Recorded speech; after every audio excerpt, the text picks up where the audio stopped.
Hello everyone. Previous lecture में आप लोगों ने ये क्वेश्चन जो है उसे सॉल्व किया था, जिसमें लास्ट पे मैंने आपको बताया था कि कुछ कैलकुलेशन में एरर था।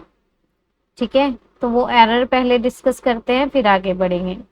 मैंने आपको ये आर स्क्वायर की वैल्यू यहाँ तक कैलकुलेट करवा दी थी, आपको आर की वैल्यू फाइंड आउट करनी थी। तो सिंपल है, स्क्वायर है तो दोनों तरफ जो है 1/2 पावर रेज कर दो, तो ये √2 बन जाएगा और ये 3/4√3/√2 बन जाएगा। अब √2 को इनसाइड मल्टीप्लाई करवा दो, तो ये 3√2 और 4√3 बन जाएगा। ये इसके साथ कैंसिल हो जाएगा जब आप मल्टीप्लाई करवाओगे, तो ये आपकी आर की वैल्यू आ जाएगी। आगे बढ़ते हैं आज के क्वेश्चन पे। ये क्वेश्चन आप लोगों को मैंने जो था होमवर्क में दिया था और इसका आंसर आपको कमेंट करने के लिए बोला था। ठीक है, तो इसमें क्या है, इसका सोल्यूशन जिन्होंने तो निकाला है तो बहुत अच्छी बात है, जिसने नहीं सॉल्व किया वो इसका सोल्यूशन जो है यहाँ से समझ सकता है। एक इक्विलेटरल ट्रायंगल की बात की गई है। It means each angle of this triangle is 60 degree. ठीक है, ई और एफ उसके मिडिल पॉइंट्स बताए हैं साइड सी ए और ए बी के। साथ साथ हम ट्रायंगल जो है वो ड्रॉ करते जा रहे हैं। इसने बोला कि एक ए बी और सी आपके पास इक्विलेटरल ट्रायंगल है और ए सी का मिडिल पॉइंट जो है वो ई है और इसका जो मिडिल पॉइंट है ए बी का एफ है। ठीक है, forces of the magnitude 4p and this act at A in the direction of line B C के साथ 4 है, बी ई के साथ क्या है, पी है, फिर सी ए के साथ, सी से लेके ए के साथ, बी से ई बी से ई पी है, सी ए के साथ 2 है, तो यहाँ पर 2 आएगा। आफ्टर दैट सी एफ के साथ क्या है, पी है, ये पी बन जाएगा और ए बी के साथ क्या है, क्यू है। ये फोर्सेस हो गए। देन उसने कहा system is in equilibrium. Equilibrium में तो algebraic sum of the resolved part is 0। ठीक है, ये algebraic sum along A B represent करेगा अगर मैं इसको एक्सिस बना लूं, और ये एल्जेब्रिक सम अलोंग वाई यानी कि एफ सी रिप्रेजेंट करेगा। Then find the value of the P and Q. अब इसको हम पहले एक्सिस जो है यहाँ से डायरेक्ट नहीं बता सकते। ठीक है, ये मैंने आपको समझाने के लिए वैसे बता दिया। इसकी यहाँ पर रिप्रेजेंटेशन करनी पड़ेगी। यहाँ से हम क्या करेंगे, एक सिंपल डायग्राम बनाने की कोशिश करेंगे।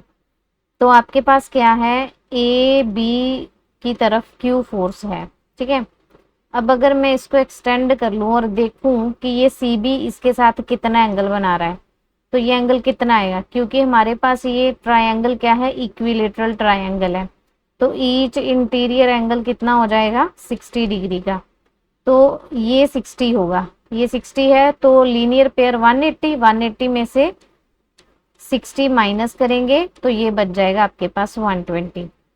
तो जो सी बी है वो ए बी के साथ मीन्स इस तरीके से रिप्रेजेंट कर सकते हैं 120 डिग्री। ये हो गया आपका 4 जो रिप्रेजेंट कर रहा है फोर्स, उसका एंगल। ठीक है, तो आगे देखते हैं। अब ये देखेंगे बी से ई तक को देखो। ठीक है, क्योंकि इसका एंगल मुझे पता है, ये 30 डिग्री होगा क्योंकि मिड पॉइंट है ये वाला, तो ये हाफ में इसको डिवाइड करेगा, एंगल बाइसेक्ट कर देगा, तो ये भी 30 ये भी 30। तो ये वाला फोर्स ए बी के साथ कितना एंगल बनाएगा, 150 का, 120 प्लस 30। ठीक है, तो यहाँ पर मैं रिप्रेजेंट कर देती हूँ इसको, ये बीई वाला फोर्स, बीई वाला पी फोर्स था और ये इसके साथ तो 30 बना रहा था और ओवरऑल इसके साथ जो है वो 150 बनाएगा। ठीक है ना, 120 प्लस 30। इतना समझ में आ गया। अब आगे बढ़ते हैं। आगे आपके पास और कौन से फोर्सेस, एक पी वाला और एक 2 वाला, ये पेंडिंग है। तो हम क्या करेंगे, इसका देख सकते हैं क्योंकि इसका तो एंगल देखना मुश्किल है अभी, तो इसे देखते हैं। ठीक है, तो ये फोर्स कितना एंगल बनाता है ये निकालेंगे अभी। ठीक है, ये अंदर वाला तो हमें पता है 60 है, अगर ये 60 है तो ये हो गया 120। ठीक है, ये 60 है तो ये वर्टिकली ऑपोजिट है, तो ये भी 60, ये 120 है तो ये वर्टिकली ऑपोजिट, ये भी 120। ठीक है, हमें क्या चाहिए कि दिस फोर्स, ये जो 2 से रिप्रेजेंट होने वाला फोर्स है, ये ए बी के साथ कितना एंगल बना रहा है यहां तक। ठीक है, तो 60 plus 120 plus 60 that is 240 degrees. ये समझ में आया होगा। तो हम इसको रिप्रेजेंट कर लेते हैं कि ये हमारा जो 2 वाला फोर्स है वो पूरा ए बी के साथ कितना एंगल बना रहा है, 240 का। ठीक, फर्दर बच गया पी, तो इसको ऐसे रिप्रेजेंट कर लेंगे क्योंकि ये ए बी के बिल्कुल परपेंडिकुलर डायरेक्शन में बना हुआ है, तो मैंने भी इसको इसी तरीके से रिप्रेजेंट कर दिया। ठीक है, अब हमें देखना है रिजॉल्व्ड पार्ट्स का कि क्या बनता है। ठीक है, तो पहले एक्स देखेंगे, तो रिजल्टेंट मान लीजिए आपका आर ही है, तो यहाँ पर हमें रिजल्टेंट का नहीं क्यू से है कि क्यू कितना एंगल बना रहा है ए बी के साथ, 0 डिग्री। नेक्स्ट फोर्स है आपके पास 4, 4 कितना बना रहा है, 120 डिग्री। फिर नेक्स्ट है आपके पास पी, पी कितना बना रहा है, 150 degree. After that 2 which is 240 degree. And last one है आपके पास पी। ठीक है, तो पी अब कितना बनाएगा ये बताना है। ये आपका ए बी के साथ ये 90 बना रहा है। ठीक है, तो ये पूरा सर्कल एक तरीके से कंप्लीट हो जाएगा जब मैं ऐसे दिखाऊं ना आपको। देखो, ये सारा का सारा एक कंप्लीट सर्कल बनेगा। तो आपको बस इतना पोर्शन हटा देना है 360 में से। 360 में से 90 गए तो कितना बच गया, 270। तो ये इसके साथ इतना एंगल जो है 270 का बना रहा है। ठीक है, तो ये cos 270 आ जाएगा। तो आई होप कि आपको ये एंगल्स समझ में आ गए होंगे। cos 0 क्या हो गया, 1।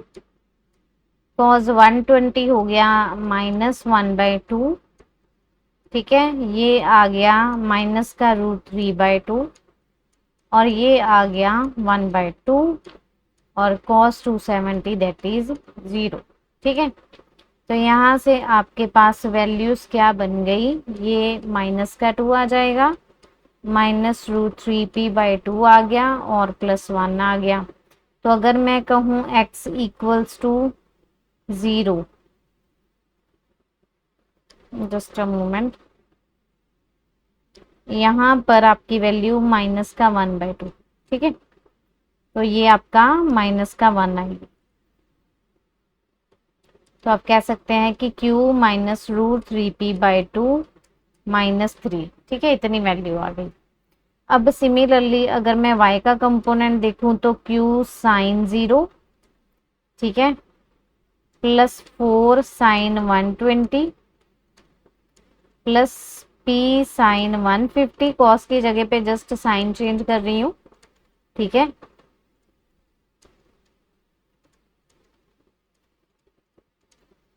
तो अब यहाँ पर वैल्यूज सब्सटीट्यूट करेंगे। साइन 0 0 हो जाएगा, 120 पे तो √3/2 आ जाएगा, 150 पे 1/2 आ गया। ठीक है, तो ये -√3/2 आ जाएगा, और प्लस का ये आ गया आपके पास -1। ठीक है, ये वैल्यूज मैंने सब्सटीट्यूट कर दी, आप इनको साइड पर सॉल्व भी कर सकते हैं।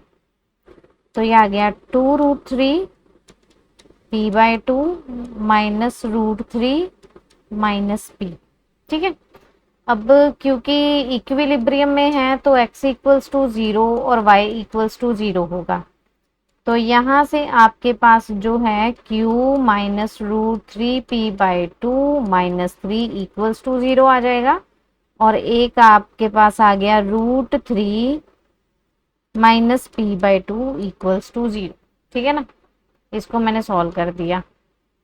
तो just a moment, we want some space now यहाँ।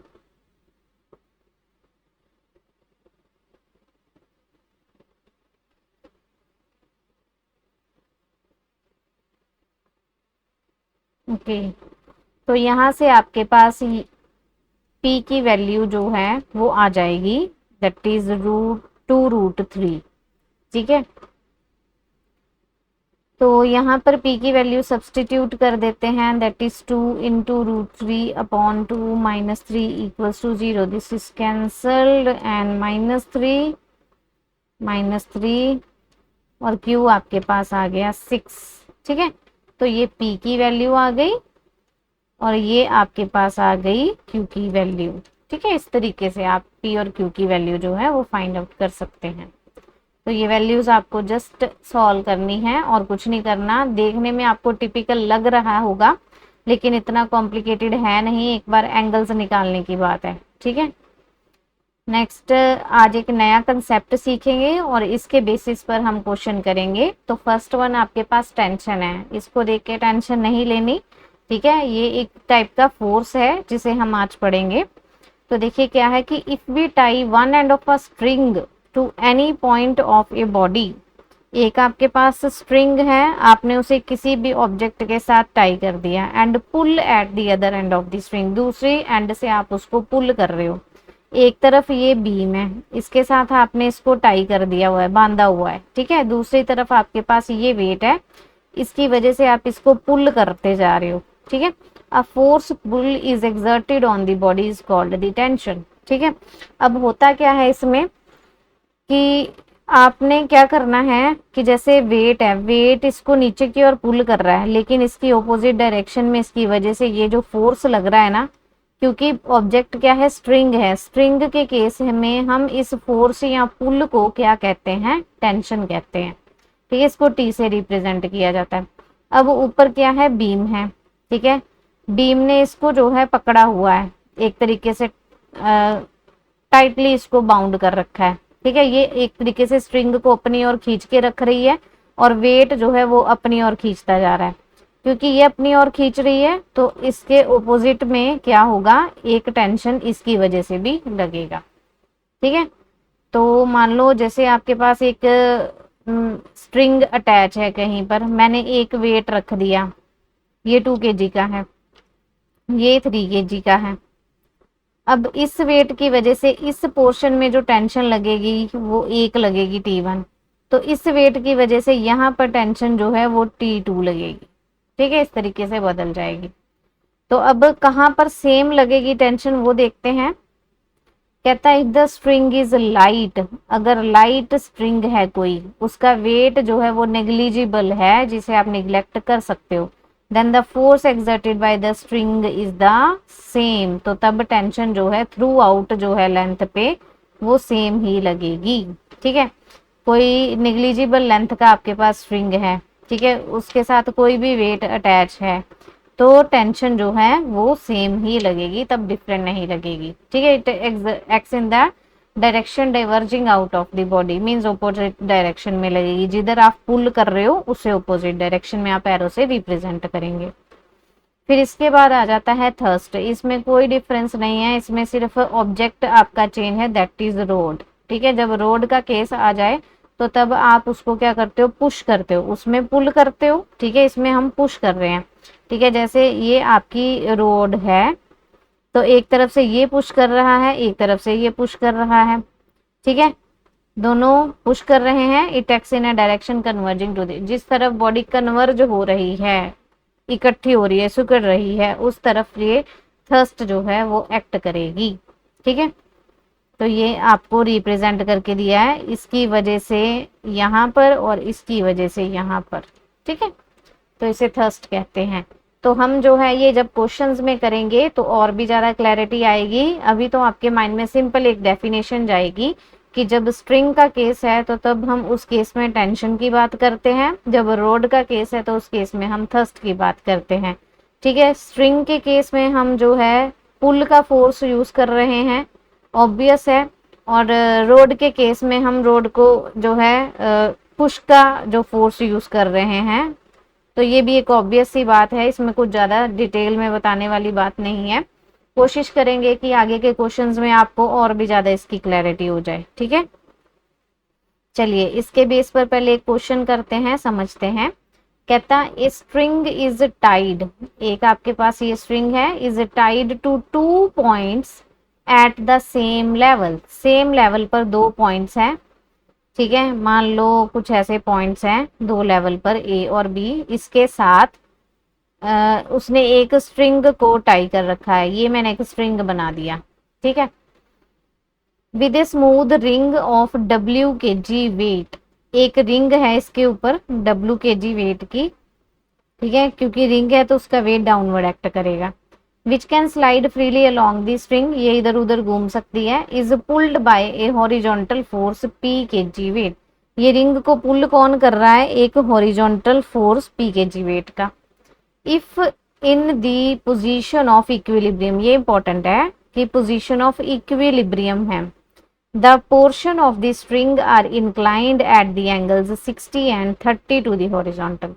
अब होगा क्या, देखो ऐसे एंड्स पर ना, इसको जब एक पी फोर्स ने इस रिंग को, जिसका वेट डब्ल्यू है, ये हैंगर, इसको इसने पी ने अपनी तरफ खींच लिया तो ये ऐसे स्ट्रेट सा स्ट्रिंग हो जाएगा, ठीक है। ये पोर्शन और ये पोर्शन जब इसकी वजह से खींचे जा रहे हैं तो टेंशन यहाँ पर प्रोड्यूस हो जाएगी, ठीक है। तो क्योंकि यहाँ पर ये एंगल एक तरफ एक पोर्शन 60 बना रहा है, दूसरी तरफ उसने बोला हॉरिजॉन्टल के साथ 30 बना रहा है, तो ये लाइन हॉरिजॉन्टल है और ये लाइन जो होगी वो वर्टिकल होगी, ठीक है। देन हॉरिजॉन्टल के साथ उसने बोला ये एंगल बन रहे हैं, find the value of P and tension in the string, तो ये पी निकालनी है और टी निकालनी है, दोनों निकालने हैं। अब करेंगे क्या, इस केस में ध्यान से समझना, एक क्वेश्चन ही आपको सब कुछ समझा जाएगा। इस में देखो कि जो फोर्सेस हैं वो हमेशा बैलेंस करते हैं, ठीक है। जैसे मैंने आपको ऊपर ना ऐसे स्ट्रिंग के केस में ये वेट समझाया था, वेट मान लो mg है और ये ऊपर की ओर टेंशन लग रही थी, ठीक है ना। तो ये दोनों न्यूटन थर्ड लॉ के according equal and opposite reaction होगा, जितना ये इधर वेट है उतनी इधर टेंशन हो जाएगी और एक दूसरे को बैलेंस कर लेंगे।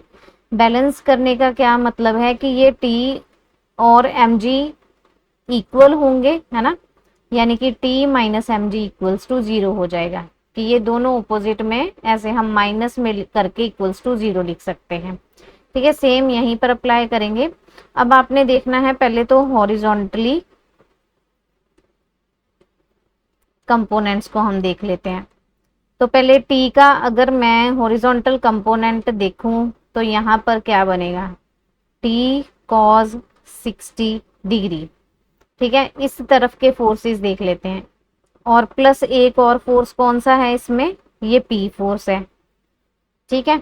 ये किसके बराबर होगा, जो इस तरफ का फोर्स होगा, इस तरफ T का कौन सा कंपोनेंट है, हॉरिजॉन्टल, T cos 30 डिग्री, सिर्फ यही है और कोई कंपोनेंट नहीं है, ठीक है। हॉरिजॉन्टली मैंने देख लिया तो मैं इसको लिख सकती हूँ T cos 60 plus P minus T cos 30 degree equals to 0। मैंने हॉरिजॉन्टल सारे फोर्सेस चेक कर लिए, ठीक है। आपको इससे इसको रिलेट कर सकते हो, 1/2 और √3/2 इक्वल्स टू 0। तो यहाँ से P minus T plus T ले लेते हैं और 1 माइनस √3/2 इक्वल्स टू 0। इतना समझ में आ गया। अब वर्टिकली देखते हैं, इस और इस डायरेक्शन में फोर्सेस, ऊपर जो है T का वर्टिकली कंपोनेंट क्या बनेगा, T साइन 60 डिग्री प्लस एक और फोर्स है वर्टिकली ऊपर, ये T cos 30 डिग्री का। इसको बैलेंस कौन करेगा वर्टिकली उसके बिलो ऑपोजिट डायरेक्शन में, ये W force which is equal to W। तो T sine 60 degree plus T cos 30 degree minus W equals to 0। ये न्यूटन का थर्ड लॉ है, to every action there is an equal and opposite reaction. वही बात है, एक तरीके से उसको बैलेंस कर रहे हैं कि वर्टिकली ये दो फोर्स थे, T के कंपोनेंट्स इस तरफ और इस तरफ, और इसको ऑपोजिट डायरेक्शन में बैलेंस कौन कर रहा है, ये W। सिमिलरली हॉरिजॉन्टल आपके पास दो फोर्स थे, T का एक कंपोनेंट इस डायरेक्शन में T cos 60 डिग्री और एक ये हॉरिजॉन्टल फोर्स P था। इनको बैलेंस कौन कर रहा है, इस तरफ ये जो हॉरिजॉन्टल फोर्स है टी का 30 डिग्री वाला कंपोनेंट। ठीक है, बस इस तरीके से कर दिया। फिर उसके बाद देखते हैं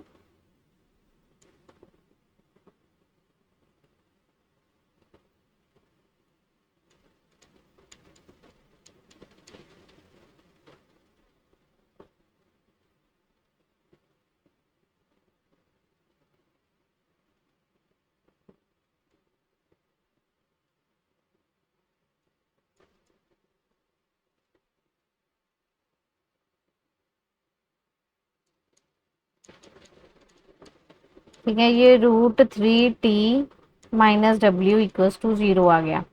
यहाँ से मैं t की वैल्यू निकाल लूँ, यहाँ पे मिस्टेक है,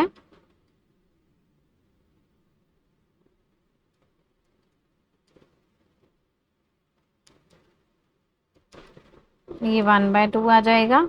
ठीक है, और इसको मैं अगर देखूं तो ये √3 + 1/2 t minus W equals to 0 आ जाएगा। ठीक है, यहाँ से मैं t की अगर वैल्यू निकालूं तो ये 2w √3 + 1 आ गई। इसको रैशनलाइज कर लेते हैं,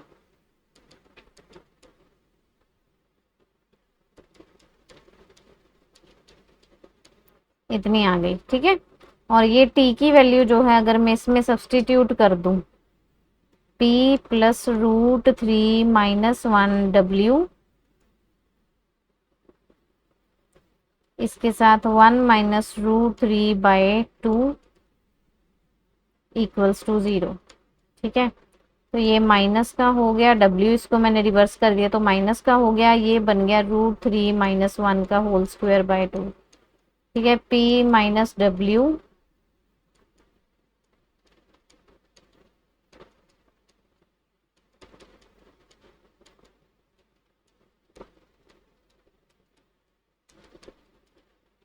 तो यहाँ से p जो है वो कितना आ गया, 2 - √3, that is p is equal to 2 - √3w।